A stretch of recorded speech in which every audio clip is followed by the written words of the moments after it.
क्या है, खोना क्या है, तुम क्या जानो यारे बेवफा, पाना क्या है, खोना क्या है।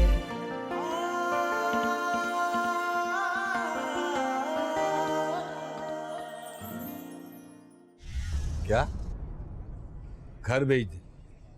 दिमाग खराब हो गया तेरा? घर भेज दे? घर भेज देंगे तो रहेंगे कहाँ?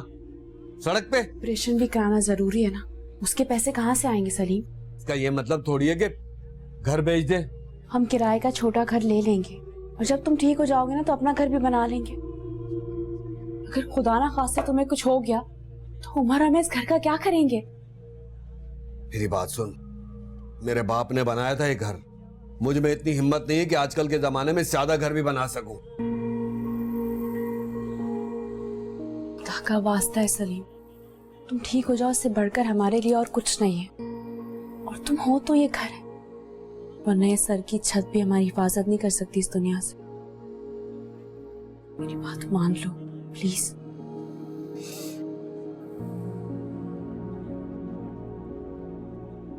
काशिफ है ना, वो मकान के अच्छे पैसे दिलवा देगा। मकान बेचना पड़ा।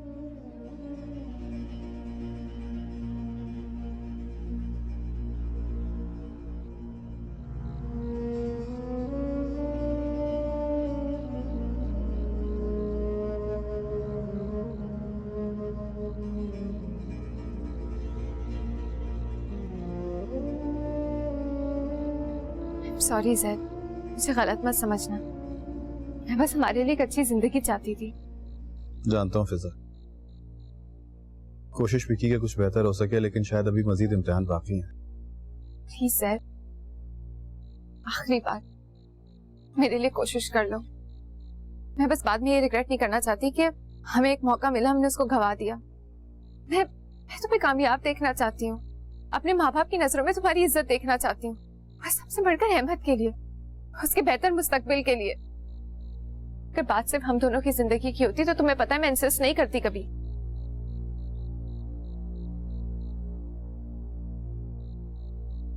ठीक है फिजा, हम ये आखिरी कोशिश भी कर लेते, सिर्फ इसलिए कि तुम्हें कभी एहसास ना हो कि मैं हार गया था, बल्कि मेरे बस में जो कुछ था मैंने किया।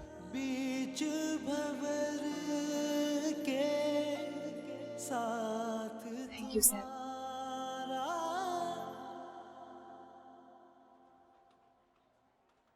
गुड, बस आज ही मैं आपका केस प्रोसेस में डाल देता हूँ तो इंशाल्लाह हो जाएगा। हम अंदाजन खर्चा कितना आ जाएगा राशिद साहब? इतना ज्यादा नहीं, स्टूडेंट वीजा में तो कॉलेज और यूनिवर्सिटी की फीस ही असल खर्चा होती है, और पीआर में तो सिर्फ प्रोसेस फीस देनी होती है। वो भी मैं आपसे तब लूंगा जब आपका काम हो जाएगा। नहीं नहीं, ऐसी कोई बात नहीं है, हमें आप पे पूरा भरोसा है। बिल्कुल, मुझे भी आप लोगों पर वैसे ही भरोसा है। पीआर जब मिल जाए तो एक साथ फीस और मिठाई दे दीजिएगा। जैसी अपडेट मिलती है मैं आपको फोन करता हूँ। इंशाल्लाह। ज्यादा चले जी।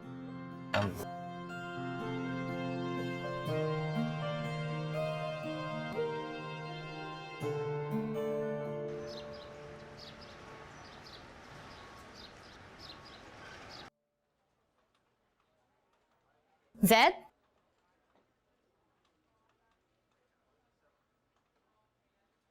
इस फाइल की ड्राफ्टिंग ठीक नहीं।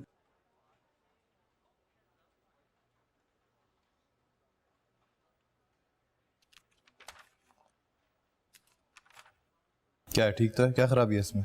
इसका ड्राफ्टिंग फॉर्मेट पुराना है। मैंने आपको एक ईमेल किया है न्यू फॉर्मेट, उसको रीड्राफ्ट करके मुझे दे दीजिएगा। हम हमेशा इसी फॉर्मेट पर ड्राफ्टिंग करते हैं सारा, फिर नए फॉर्मेट की क्या जरूरत है? ज़ैद, आप शायद भूल रहे हैं कि मुझे फॉलो करना आपकी जॉब का हिस्सा है, इसलिए ज़्यादा सवाल मत कीजिए। जो मैं कह रही हूँ वो कीजिए और इस फाइल को मेरे टेबल पे पहुंचा दीजिएगा रीड्राफ्ट करने के बाद। Thank you.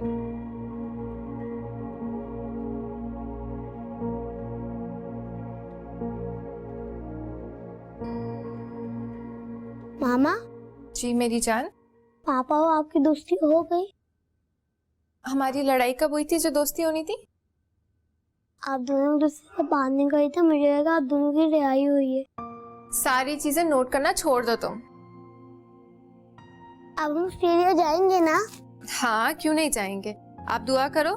लेकिन हमसे पहले तो पापा को जाना था। बेटा अब हम सब साथ जाएंगे। ओके। चलो ये फोन वोन छोड़ो, लंच लेकर आ रही हूँ, उसके बाद होमवर्क करना है।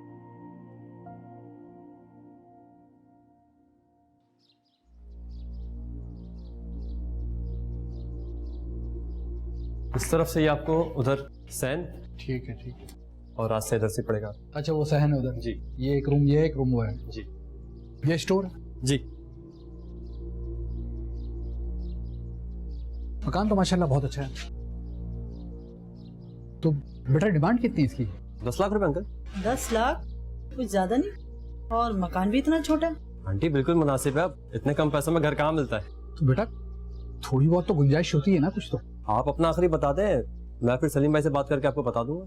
ठीक है फिर मैं आपको बता देता हूँ, लेकिन सब कुछ करके बेटा हम लोग सिर्फ 9 लाख रुपए कर सकते हैं। चले फिर मैं आपको कॉल करके बता दूंगा कल तक। ठीक है ठीक है बेटा, बहुत शुक्रिया। आ जाओ भैया।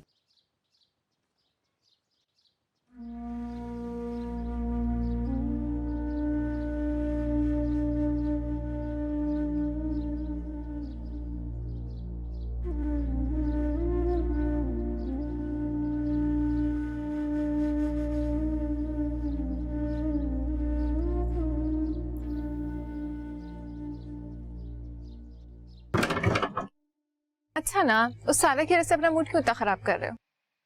सीरियसली मैंने सिखाई थी एक एक चीज सारा को, अब वो मुझे बताएगी कि ड्राफ्टिंग क्या चीज होती है। तो तुम चुप क्यों रहे? उसको सुनानी चाहिए थी ना। आई विश मैं ऐसा कर सकता। अगर जॉब की मजबूरी ना होती ना तो ऐसी खरी खरी सुनाता ना कि दिमाग ठिकाने आ जाता। मुझे नंबर दे दो। किसका? अरे उस चुड़ैल का। खूब बातें सुनाऊंगी, तुम्हारा भी गुस्सा ठंडा हो जाएगा। पागल हो गई हो क्या? वो बॉस को बताएगी ना कि तुमने फोन किया और बातें सुनाई है, तो जॉब नहीं भी जा रही होगी तो चली जाएगी। अरे डम्बो, उसको कौन बता रहा है कि मैं कौन हूँ? मैं ये थोड़ी बताऊंगी कि मैं तुम्हारी बीवी हूँ। मसल क्या कहेंगी आप? अरे जो भी ऑल फॉल बक दूंगी, लेकिन आई प्रॉमिस उसको नहीं पता चलेगा कि मैं कौन हूँ। बस तुम नंबर दो ना। पागल हो यार बिल्कुल ही तुम। पागल नहीं हूँ मैं, जो मैं चाहती थी वो हो गया। स्माइल।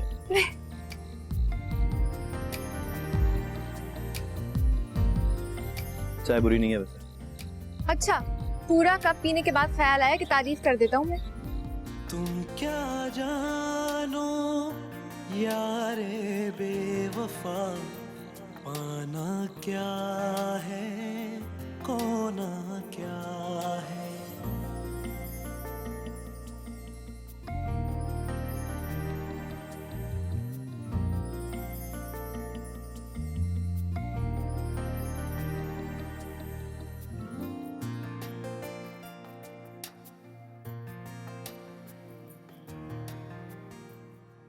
हाँ भाई क्या चल रहा है?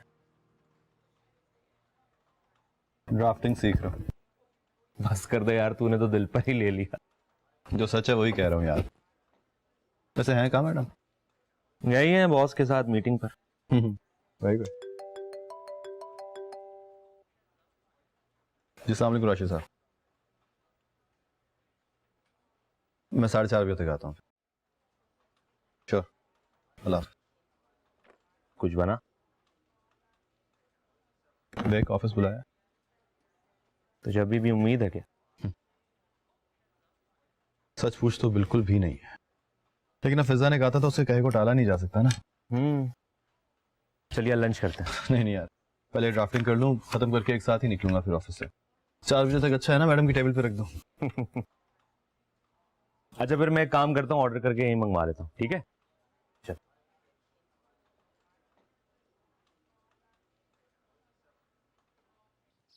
ये भी सही है बेटा, जिंदगी से बढ़कर तो घर नहीं होता, और इतनी बड़ी रकम का बंदोबस्त करना भी आसान बात नहीं है। 1,00,000-1.25 की बात हो तो इंसान किसी से उधार भी ले ले।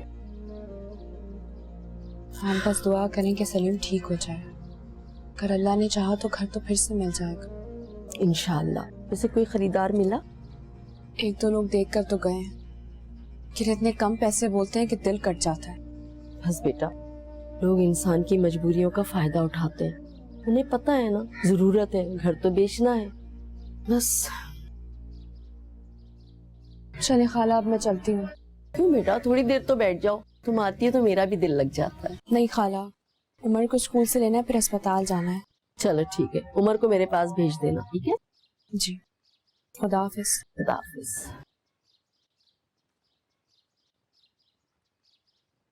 या खुदा, इस बच्ची की मुश्किलें आसान कर दे।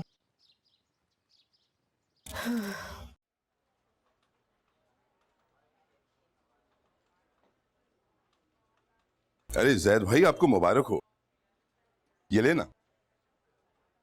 क्या हुआ राशिद भाई, सब खैरियत है? अरे भाभी आप तो लेना। हाँ लेकिन बताएं तो हुआ क्या है? आप लोगों का पीआर लग गया है। वाकई? Thank you. हाँ, वो कहते हैं ना कि औरत अपना नसीब लेकर आती है। कहा जायद भाई को ऑस्ट्रेलिया वाले स्टूडेंट वीजा नहीं दे रहे थे, और कहा पीआर दे दिया, रेजिडेंशियल वीजा। राशिद भाई शर्मिंदा तो ना करें यार, लेकिन मुझे सीरियसली यकीन नहीं आ रहा। अरे कर लीजिए यकीन, इनको अब ऑस्ट्रेलिया जाने से कोई नहीं रोक सकता। शायद इनकी नीयत अच्छी थी, इसलिए अल्लाह ताला ने उसका फल दिया है। Thank you so much Rashid भाई, आपने हमारा बहुत साथ दिया है। ये थैंक यू से भाभी काम नहीं चलेगा। ये मिठाई मेरी तरफ से है, और आपसे मैं अपनी मिठाई खाने के लिए जरूर आऊंगा। बिल्कुल लेना। अब तो खानी ही पड़ेगी। आप भी खाना? नहीं, आप लेना। देखिए, हम दोबारा आपके घर इसीलिए आए हैं कि आपका घर हमें बहुत पसंद आया है, और सच पूछिए तो मेरी गुंजाइश सिर्फ 9 लाख रुपए की थी। देखिए, हमने उधार करके तो 9.5 लाख कर लिए हैं, क्योंकि हमें आपका घर अच्छा लगा है। बस अब आपको हमारी बात मान लेनी है। जी ठीक है, हमें मंजूर है। बहुत बहुत शुक्रिया आपका। तो आप लोग पैसे कब तक दे देंगे? पैसे तो हमारे बैंक में रखे हैं, जिस वक्त आप बोलेंगे हम आपको निकलवा के दे देंगे। ठीक है। ठीक है, तो फिर मैं कल एग्रीमेंट बनवा के ले आऊँगा, और 1-2 दिन में हम लोग घर भी खाली कर देंगे। ठीक है, जिस वक्त आप बोलेंगे उस वक्त हम हाजिर हो जाएंगे। काशिफ ने आपके शोहर के बारे में बताया था, अल्लाह ताला उसको सेहत दे और हिम्मत दे। जी।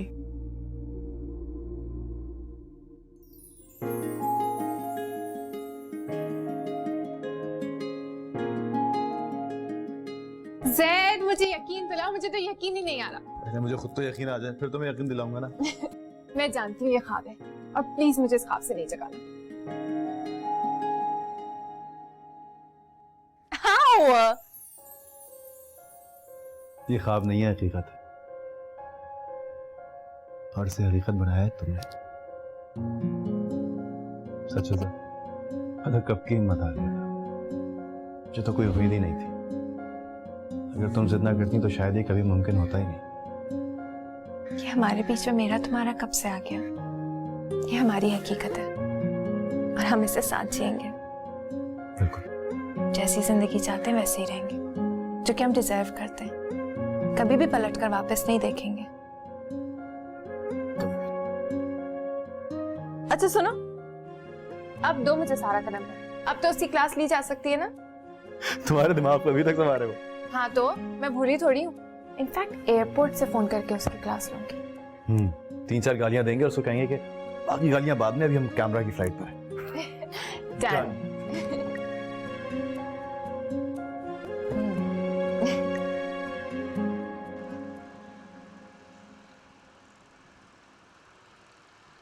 मुझे खुशी है कि आपने पैसों का इंतजाम कर दिया है।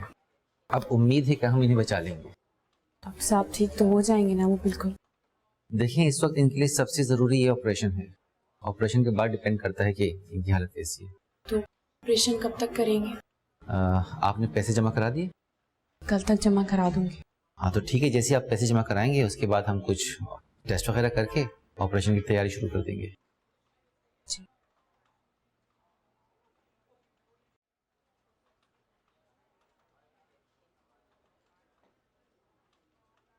हाँ, बहुत बहुत मुबारक हो यार। थैंक्स यार। कमाल है ना यार, देखिए खुदा की कुदरत है। मांगने तू क्या गया था और क्या मिल गया तुझे? हाँ, खुदा की कसम यार, कभी कभी सोचता हूँ कि अगर वो रिजेक्ट ना होता ना तो ये ना मिलता। भाभी तो बहुत खुश होंगी। भाभी खुश है? भाभी उतनी खुश है कि उनका बस ही चल रहा है कि लाउड स्पीकर पे सारे मोहल्ले में ऐलान करती फिर। तो फिर कब जा रहा है? कब का प्लान है? पता नहीं यार, देख कोशिश तो मेरी है कि जितना जल्दी हो निकल जाऊँ, लेकिन फिर भी 1 महीना तो लग ही जाएगा। यहाँ रहकर तुझे मिलना भी क्या है? सारा सारे का सारा। चल।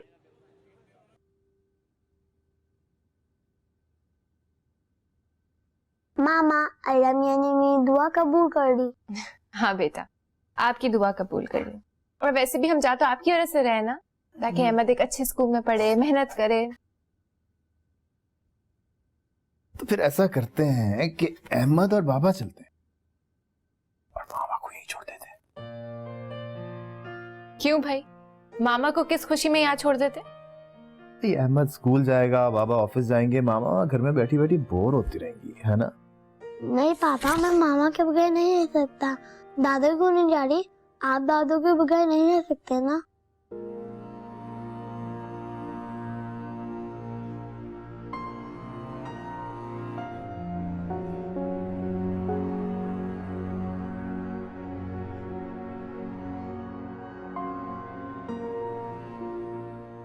सहद वो बच्चा है यार, उसकी बात को इतना सीरियस क्यों ले रहे हो?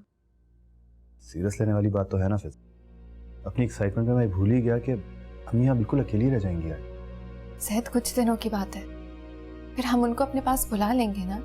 हमेशा थोड़ी ना ऐसे अकेले रहेंगी। सहद कोई और हल है भी नहीं, तो तुम क्यों अपने आप को इतना हल्कान कर रहे हो सोच सोच के? मैं सिर्फ ये सोच रहा हूँ कि अम्मी को बताऊंगा कैसे। पहले तो सिर्फ मैं जा रहा था, तुम और अहमद उनके पास थे, मुझसे तो तब बात करने की हिम्मत नहीं हो रही थी, लेकिन अब तो मामला बिल्कुल मुख्तलिफ है, बिल्कुल अलग। सहद जितना तुम सोचोगे उतना ही मुश्किल होगा उनसे बात करना। तुम उनसे बात तो करो, देखना उनको बुरा नहीं लगेगा। और अगर तुम्हारे लिए पॉसिबल नहीं है, हिम्मत नहीं हो रही, तो मैं बात कर लेती हूँ ना उनसे। नहीं, मैं खुद बात कर लूंगा। बात तो करनी पड़ेगी, कोई और हल भी नहीं है, जाना तो है ही।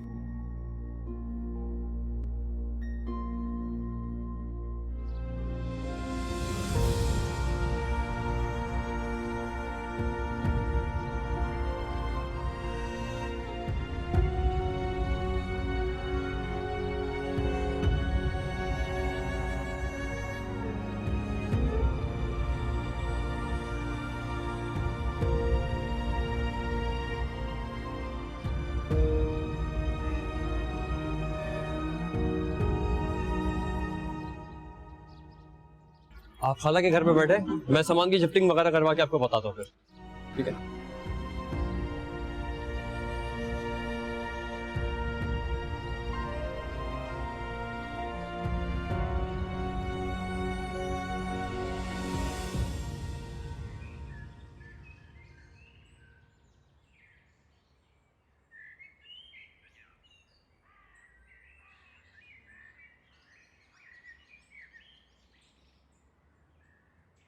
अस्सलामुअलैकुम।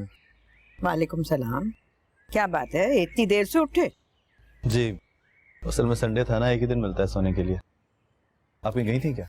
हाँ बेटा, ये हमसाए में है ना अपने शफीक साहब, उनका इंतकाल हो गया, वहाँ गई थी। ओह, इन्ना लिल्लाहि व इन्ना इलैहि राजिऊन। बहुत बीमार थे ना वो? बीमार तो बेटा उसी दिन हो गए थे जब उनका बेटा उनको छोड़ के चला गया अमेरिका।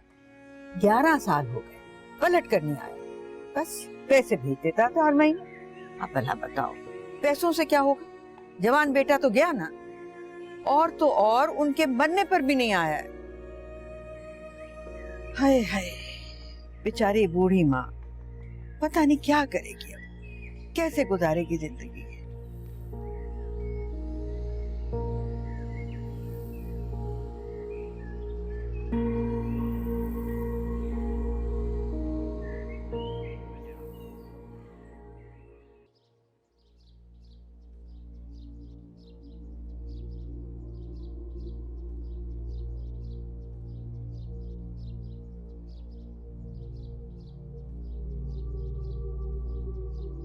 मम्मी, ये किसका घर है?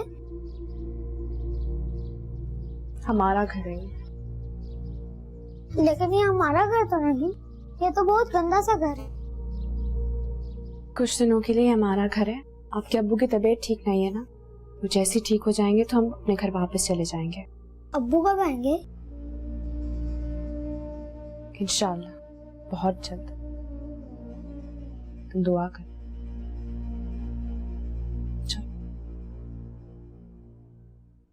तुम खुद को उनके बेटे से क्यों कंपेयर कर रहे हो शायद? तुम ऐसे नहीं हो। हाँ, तुम्हारे लिए कहना बहुत आसान होगा, लेकिन मेरी माँ है वो। ठीक कहा तुमने।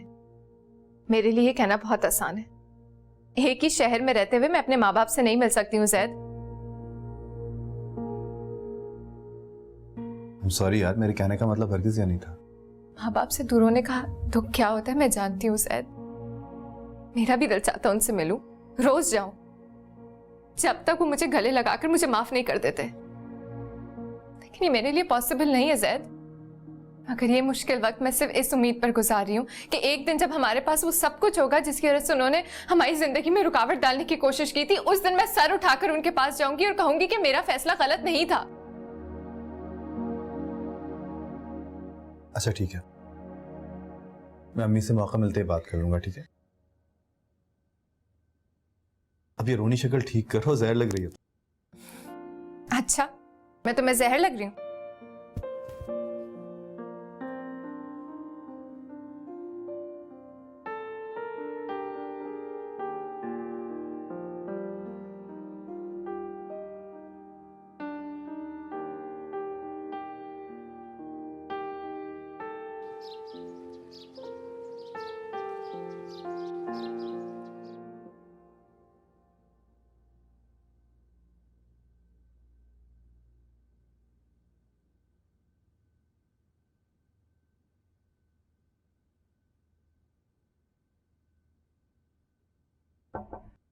अम्मी,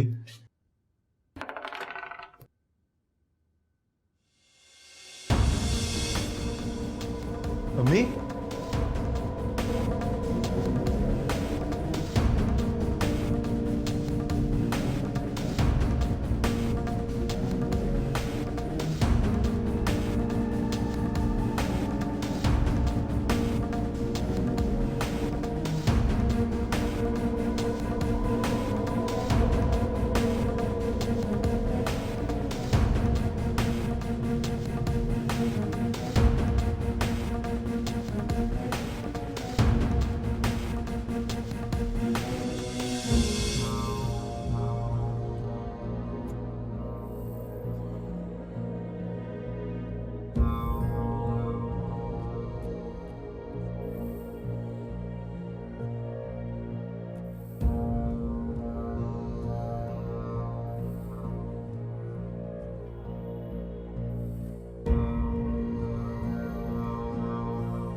घर थोड़ा छोटा है लेकिन किराया बिल्कुल मुनासिब है।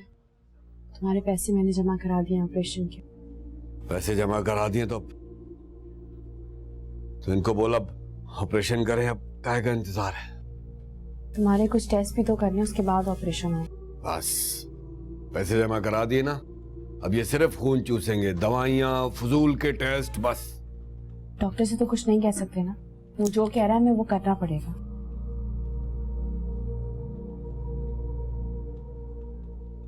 आस्तीन ऊपर करें, खून निकालना है। अबे रोजाना खून निकाल रहे हो, क्या ढूंढ रहे हो मेरे खून से जो मिल नहीं रहा तुम लोगों को? भाई जरूरी है भाई, कोई शौक नहीं है हमें। पैसे जमा करा दिए, ऑपरेशन कब करोगे? जब मर जाऊंगा मैं? दोपहर में होगा ऑपरेशन, अभी सिर्फ रूटीन का चेकअप है। सुकून से करवा लेना, तुम्हारे लिए बेहतर है।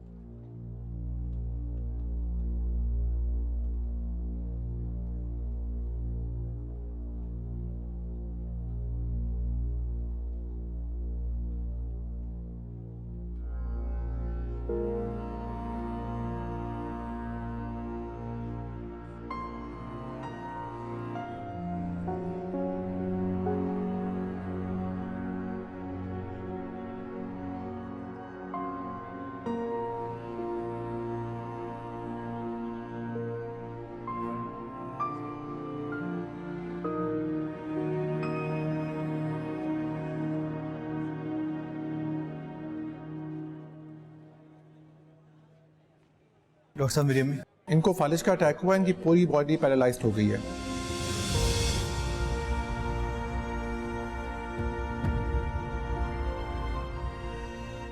उनको होश तो आ गया है ना?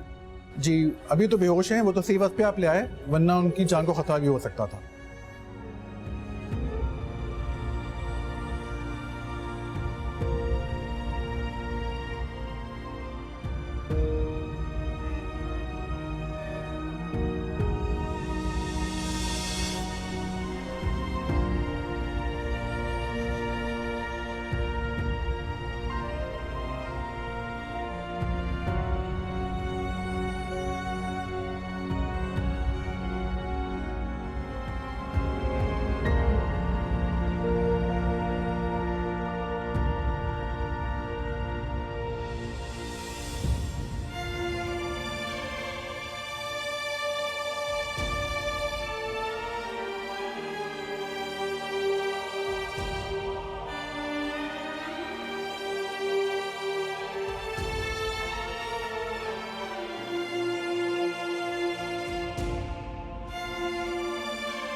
तू मुझे कॉल कर देता यार। क्या यार, उस वक्त तो समझ में ही नहीं आ रहा था क्या करना है। तूने ऑफिस में बता तो दिया ना सब? अरे ऑफिस की टेंशन नहीं ले, मेरी बॉस से बात हो गई थी। मुझे ये बता कि डॉक्टर्स क्या कह रहे हैं। अभी कुछ नहीं पता, मम्मी होश में आएंगी तभी कुछ बता सकेंगे। टेंशन नहीं ला, आंटी बिल्कुल ठीक हो जाएंगी, तू बस हिम्मत रख। हाँ सर मुझे लग रहा है सब कुछ मेरी वजह से हुआ है यार। दिनों से मम्मी को टाइम ही नहीं दे पा रहा था, दवाई तक खाना भूल जाती थी। मैं होता तो मैं उनको पाबंदी से दवाई खाना याद तो दिला देता था। नहीं जैन, तू खुद को क्यों ब्लेम कर रहा है यार? तू खुद भी तो परेशान था। अल्लाह का शुक्र अदा करके उनकी जान बच गई। बिल्कुल ठीक हो जाएंगी इंशाल्लाह। इंशाल्लाह। अच्छा मेरी एक बात मान, मैं यहाँ पर हूँ, तू घर जाके आराम कर। अरे नहीं यार, मैं हूँ, तू जा। मैंने अभी फिजा को घर भेजा। तू जा, वैसे भी तू ऑफिस से ब्रेक लेकर आया। जा, मैं हूँ ना। ओके।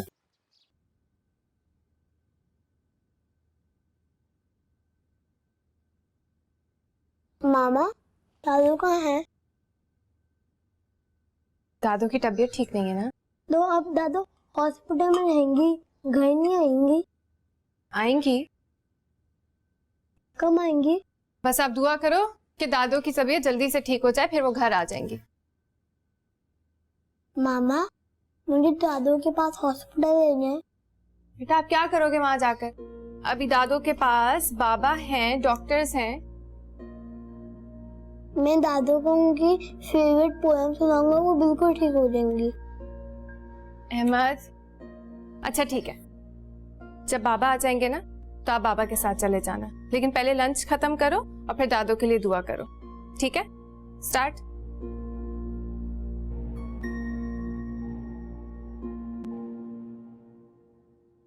ऑपरेशन हो गया है, इन्हें होश में आने में कुछ वक्त लगेगा। साहब ठीक तो हो जाएंगे ना? देखें ये ऑपरेशन इनकी जान बचाने के लिए जरूरी था। इस तरह के केसेस में कैंसर दोबारा होने का खतरा मौजूद रहता है। अब इन्हें दवाइयों में कोई कोताही नहीं करनी होगी और मुकम्मल आराम करना होगा। फिलहाल हम उन्हें कुछ दिन हॉस्पिटल में रखेंगे ताकि उनका चेकअप होता रहे। जब हमें लगेगा कि वो बिल्कुल ठीक हो गए हैं और घर जा सकते हैं तो हम उन्हें डिस्चार्ज कर देंगे। शुक्रिया डॉक्टर साहब।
हमने उनको सुकून की दवाई दे दी है, कुछ ही घंटों में उनको मुकम्मल तौर से होश आ जाएगा।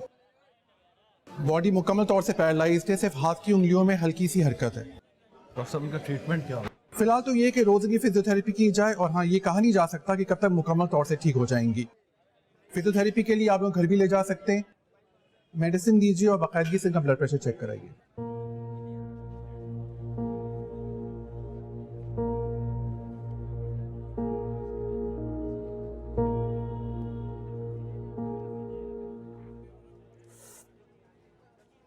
जहर जैसी दवाई है ये। जैसी भी है पीनी तो पड़ेगी ना। बात सुन, इनसे पूछ अब ऑपरेशन हो गया है, कब छुट्टी देंगे, कब जान छोड़ेंगे मेरी। अभी कुछ दिन और यहीं रुकेंगे, उसके बाद छुट्टी मिलेगी, मगर तुम फिक्र नहीं करो। अच्छा मैं फिक्र नहीं करूँ, हैं? घर बिक गया, नौकरी है नहीं, ये जानलेवा बीमारी चिपकी हुई है मुझसे, और तू कह रही है फिक्र नहीं करूं। खुदा का शुक्र अदा करो कि जान बच गई है, बाकी चीजें तो दोबारा मिल जाएंगी ना।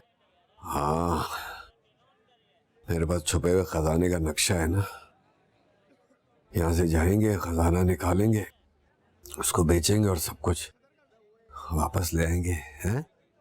बस बातें करवा लो इनसे जितनी भी।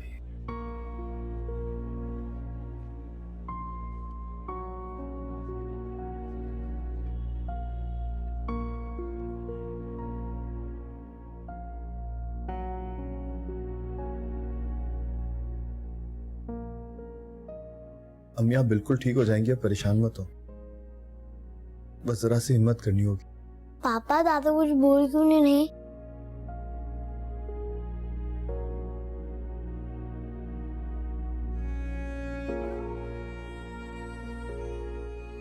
अहमद बेटा, अब दादू को आराम करना है, आप भी चलो सोने। तो अब मुझे बेड टाइम स्टोरीज कौन सुनाएगा?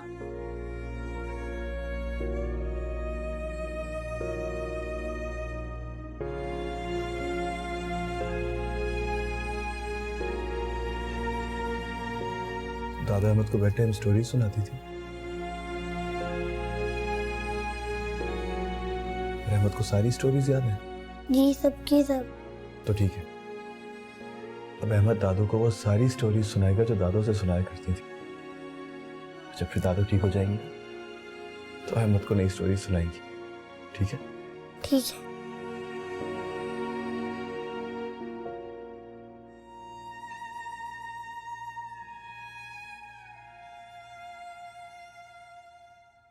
अम्मी आपको रात को किसी भी वक्त जरूरत हो ना,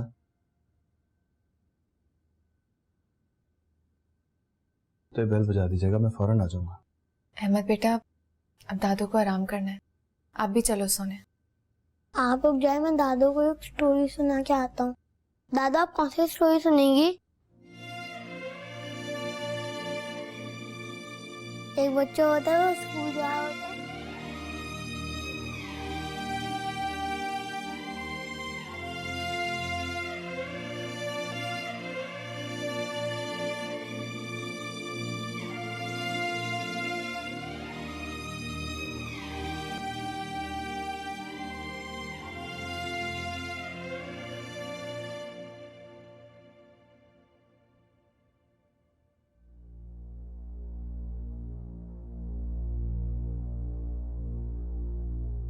सैद, खाना खा लो।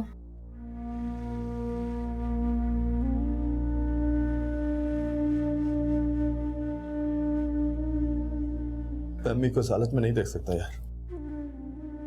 सैद, तुम्हारी हिम्मत की वजह से हमें हिम्मत मिल रही है। अगर तुम हिम्मत छोड़ दोगे तो हम लोग अम्मी का ख्याल कैसे रखेंगे? मैं जानती हूँ ये वक्त बहुत मुश्किल है। अगर तुम कमजोर पड़ जाओगे तो चीजें और खराब होती जाएंगी। मैं हूं ना तुम्हारे साथ। आप प्लीज खाना खा लो, मुझे पता है तुमने कुछ नहीं खाया होगा।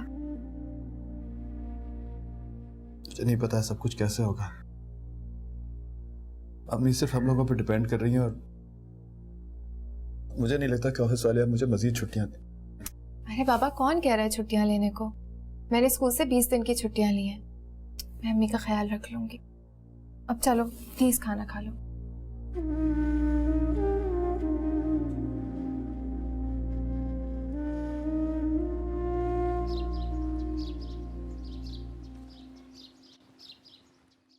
अरे जैद भाई, आप तो गायब ही हो गए। क्या प्लान है? टिकट करवा दूं आप लोगों की? नहीं राशिद साहब, अभी रहने दीजिए। अब क्यों? खैरियत?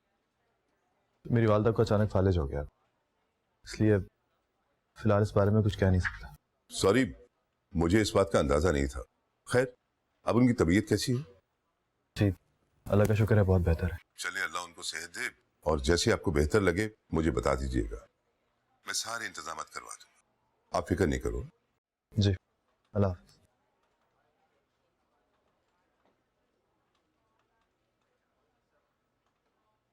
ये ले भाई, क्लाइंट की फाइल रेडी है।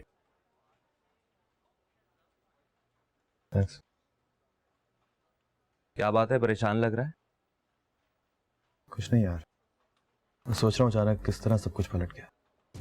हर बार सोचता हूँ कि सब कुछ ठीक हो जाएगा, लेकिन फिर कोई ना कोई रुकावट आ जाती है। मायूस नहीं होते, सब ठीक हो जाएगा इंशाल्लाह। हाँ इंशाल्लाह। Take care.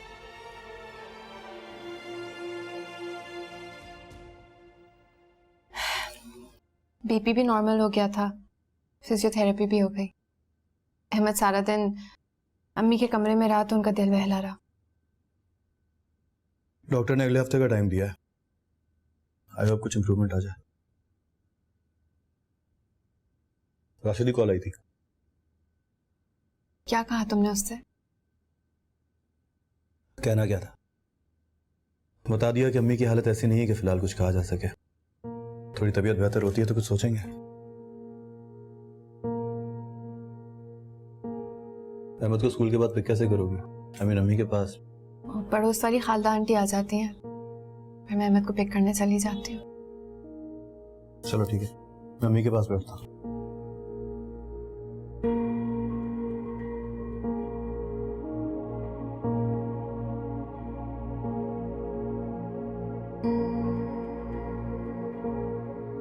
कहना क्या था, बता दिया कि अम्मी की हालत ऐसी नहीं है कि फिलहाल कुछ कहा जा सके। थोड़ी तबीयत बेहतर होती है तो कुछ सोचेंगे।